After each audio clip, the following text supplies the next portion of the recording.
दोस्तों, आप सब जानते हैं कि शनि ग्रह की हमारी कुंडली में बहुत ही अहम भूमिका है और इसे हम किसी भी प्रकार से नकार नहीं सकते। एक राशि में 2.5 वर्ष तक रहने के कारण इसका सबसे ज़्यादा प्रभाव हमारे जीवन पर पड़ता है और शनि को न्यायप्रिय भी कहा जाता है।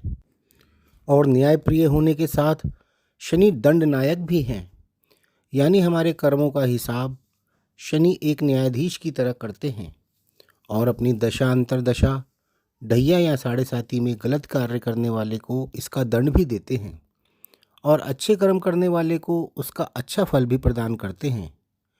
अभी शनि कुंभ राशि में गोचर कर रहे हैं, जो कि शनि की अपनी राशि है, और 29 मार्च 2025 को शनि गुरु की राशि मीन में प्रवेश कर जाएंगे और 3 जून 2027 तक मीन राशि में ही रहेंगे और अपना प्रभाव देंगे।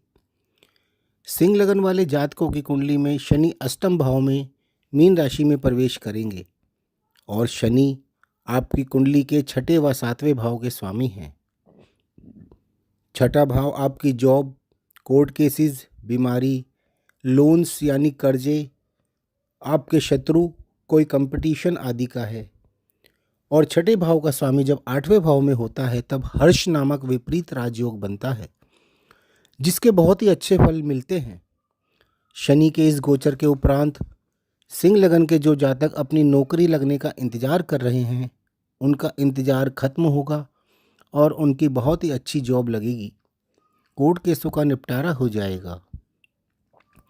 जिन मुकदमों से आप बहुत बुरी तरह से परेशान हो चुके हो, उनसे आपको छुटकारा मिलेगा और आपकी निश्चित ही जीत भी होगी। आपके कर्जे खत्म होंगे, बैंकों के लोन भी खत्म होंगे, बीमारी पर खर्चा होना भी ना के बराबर ही रह जाएगा। पुराने रोगों से मुक्ति मिलेगी। किसी भी प्रकार के कंपटीशन में विजयी होकर अपने दुश्मनों को परास्त कर देंगे। सप्तम भाव आपके जीवन साथी, पार्टनर, पद प्राप्ति, व्यापार आदि का है। यह समय आपके कुछ छुपे हुए एक्स्ट्रा मैरिटल अफेयर्स स्टार्ट होने का है, क्योंकि सप्तम भाव आपके एक्स्ट्रा मैरिटल अफेयर्स भी दिखाता है और सप्तम भाव के स्वामी अष्टम भाव में होंगे और अष्टम भाव गुप्त व छुपी हुई गतिविधियां भी दिखाता है। इसलिए अपने इस समय में आपको इस बात का खास ध्यान रखना होगा। आपके पार्टनर्स भी आपसे छुपा कर कुछ कर सकते हैं, कोई गुप्त योजना भी बना सकते हैं या चुपचाप कोई कार्य भी कर सकते हैं। इस समय यदि आप किसी पद को पाने का प्रयास करेंगे तो यह समय निश्चित रूप से आपकी जीत का समय होगा, क्योंकि इस समय में आपको अचानक से ही पासा पलटा हुआ दिखाई देगा। आपके खिलाफ बन रही योजना विफल रहेंगी। आपके जीवन साथी से आपको बहुत ही अच्छा लाभ भी मिलेगा, चाहे वह शादी में मिलने वाली संपत्ति हो या जीवन साथी को पुश्तैनी प्रॉपर्टी मिलने वाली हो। यह समय आपको गुप्त रूप से बहुत सारा धन व प्रॉपर्टी व सफलता प्रदान करेगा। यह वह धन होगा जो आपको बिना मेहनत के प्राप्त होगा और जिसकी आपने उम्मीद भी नहीं की होगी। जो स्टूडेंट्स हैं या जो लोग रिसर्च कर रहे हैं या कोई टेक्निकल स्टडीज़ कर रहे हैं या कंपटीशन की तैयारी कर रहे हैं, उनके लिए भी यह समय बहुत ही अच्छा समय है। लव मैरिज होने के भी बहुत अच्छे चांसेस हैं। आपके परिवार वालों को मनाने में आपको ज़्यादा मेहनत नहीं करनी पड़ेगी, बल्कि वो आपको पूरा सपोर्ट भी करेंगे और सब कुछ अच्छे से भी होगा।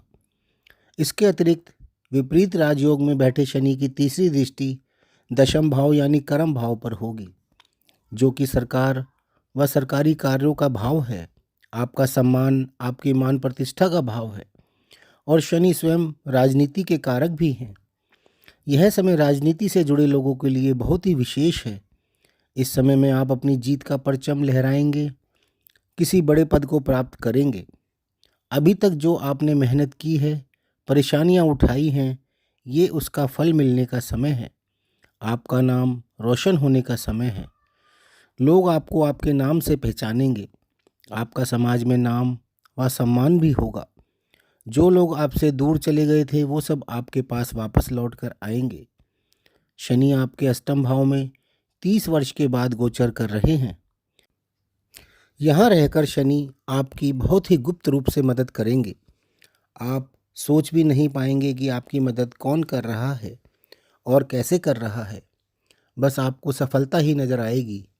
यहाँ से शनि की सप्तम दृष्टि दूसरे भाव यानी धन भाव पर होगी। यानी कि क्लियर है कि शनि के इस गोचर में आपको अपार धन की प्राप्ति होने वाली है। आपका बैंक बैलेंस बढ़ेगा। आप अपने भविष्य के लिए भी धन संचय करेंगे।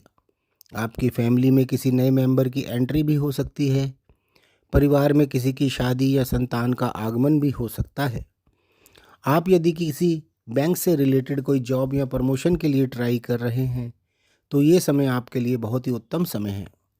इसके अतिरिक्त शनि आपके पंचम भाव को भी दृष्ट करेंगे, जो कि संतान का भाव है, आपके लव एंड अफेयर्स का भाव है और आपके पूर्व जन्म के पुण्य कर्मों का भी भाव है। आपकी शिक्षा का भाव है और अचानक होने वाली इनकम भी इसी भाव से देखी जाती है, जैसे जुए या शेयर से होने वाली इनकम। तो यह समय संतान के इच्छुक लोगों के लिए बहुत ही अच्छा समय है, क्योंकि 15 मई 2025 को गुरु भी वृष राशि से निकलकर मिथुन राशि में आ जाएंगे और शनि और गुरु का दोहरा गोचर आपके पंचम भाव यानी धनु राशि पर होगा। क्योंकि मिथुन राशि से गुरु की 7वीं दृष्टि भी आपके पंचम भाव पर होगी, तो इस दोहरे गोचर के प्रभाव से आपका पंचम भाव पूर्ण रूप से एक्टिव रहेगा। गुरु और आपको पंचम भाव से संबंधित सभी फलों का लाभ प्राप्त होगा। संतान के इच्छुक लोगों को संतान की प्राप्ति अवश्य होगी और पूर्व जन्म के पुण्य कर्म प्रभावी होंगे और आपके मार्ग में आ रही सभी बाधाएं दूर होंगी। आपको शेयर्स या सट्टे द्वारा बहुत ही अच्छी इनकम की प्राप्ति भी होगी। आपका अफेयर होने के पूरे चांसेस रहेंगे या आपका कोई आपसी मनमुटाव चल रहा है तो वो भी निपट जाएगा। जो स्टूडेंट्स हैं उनकी एजुकेशन से रिलेटेड सभी प्रॉब्लम्स ख़त्म होंगी। कंपटीशन क्लियर होगा। आपकी मनचाही जगह आपका सिलेक्शन होगा। कुल मिलाकर सिंह लगन के जातकों के लिए शनि का यह गोचर बहुत ही अच्छा रहने वाला है। और यदि हम सिंह राशि वाले जातकों की बात करते हैं, यानी जिनका चंद्रमा सिंह राशि में है, तो उनके लिए यह समय थोड़ा मुश्किल हो सकता है, क्योंकि शनि आपकी राशि से अष्टम भाव में होंगे। यानी आपकी ढैया शुरू होगी, जिसे हम अष्टम शनि की ढैया भी कहते हैं। आपको इस समय में मेहनत ज़्यादा करनी पड़ सकती है और जिसका फल आपको कुछ कम मिलने की उम्मीद होगी। तो बस आप घबराएं नहीं, हर कार्य को बहुत सोच समझ कर करें। किसी भी कार्य में जल्दबाजी ना करें। कोई भी कार्य सबसे सलाह लेकर ही करें। अपनी मनमानी ना करें, वरना जल्दबाजी में आपके द्वारा कोई गलत निर्णय भी हो सकता है। तो दोस्तों, आपको ये वीडियो पसंद आया तो इसे लाइक कर लें और हमारे चैनल को सब्सक्राइब भी कर लें। धन्यवाद।